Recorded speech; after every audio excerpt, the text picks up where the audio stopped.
Police ಗಸ್ತು ವಾಹನ ಕಂಡು ಕಾಂಪೌಂಡ್ ಹಾರಿ ಬೈಕು ಬಿಟ್ಟು ಪರಾರಿಯಾದ ಕಳ್ಳರು. ಚಿತ್ರದುರ್ಗ ಜಿಲ್ಲೆ ಚಳ್ಳಕೆರೆ ನಗರದ ವಿಠಲ್ ನಗರದಲ್ಲಿ ರಾತ್ರಿ ದ್ವಿಚಕ್ರ ವಾಹನದಲ್ಲಿ ಬಂದಿದ್ದ ಇಬ್ಬರು ಕಳ್ಳರು ಕಳ್ಳತನಕ್ಕೆ ವಿಫಲ ಯತ್ನ ನಡೆಸಿದ್ದಾರೆ.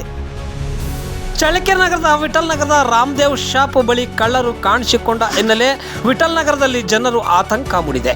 ಒಂಟಿ ಮನೆಯ ಮಾಲೀಕರಲ್ಲಿ ಭಯದ ವಾತಾವರಣ ಸೃಷ್ಟಿ ಮಾಡಿದೆ. ಚಳ್ಳಕೆರೆ ಪೊಲೀಸ್ ಠಾಣಾ ವ್ಯಾಪ್ತಿಯಲ್ಲಿ ಈ ಘಟನೆ ನಡೆದಿದೆ. ಇದೇ ಸಮಯದಲ್ಲಿ ಪೊಲೀಸು ಗಸ್ತು ವಾಹನ ಕೂಡ ಇದೇ ರಸ್ತೆಯಲ್ಲಿ ಬಂದಿರುವುದನ್ನು ಕಂಡಂತಹ ಕಳ್ಳರು ಕಾಂಪೌಂಡ್ ಹಾರಿ ಕಳ್ಳತನಕ್ಕೆ ತಂದಿದ್ದ ಬೈಕನ್ನು ಅಲ್ಲೇ ಬಿಟ್ಟು ಅಲ್ಲಿಂದ ಪರಾರಿಯಾಗಿದ್ದಾರೆ. ಕಳ್ಳತನಕ್ಕೆ ತಂದಂತಹ ಬೈಕನ್ನು ಪೊಲೀಸರು ವಶಕ್ಕೆ ಪಡೆದು ಈ ಬೈಕು ಯಾರಿಗೆ ಸೇರಿದೆ ಎನ್ನುವ ಮಾಹಿತಿಯನ್ನು ಕಲೆ ಹಾಕುತ್ತಿದ್ದಾರೆ. ಇನ್ನು ಚಳ್ಳಕೆರೆ ನಗರದ ನಗರ ಪೊಲೀಸ್ ಠಾಣಾ ವ್ಯಾಪ್ತಿಯಲ್ಲಿ ಈ ಘಟನೆ ನಡೆದಿದೆ. ಕಳ್ಳರು ಕಳ್ಳತನಕ್ಕೆ ಹೊಂಚು ಹಾಕಿ ಕಾಯುತ್ತಿರುವಂತಹ ದೃಶ್ಯಗಳು ಸಿಸಿ ಕ್ಯಾಮೆರಾದಲ್ಲಿ ಸೆರೆಯಾಗಿದೆ. ಅಂತಹ ವಿಡಿಯೋಗಳು ಇಲ್ಲಿ ನಾವು ಕಾಣಬಹುದಾಗಿದೆ.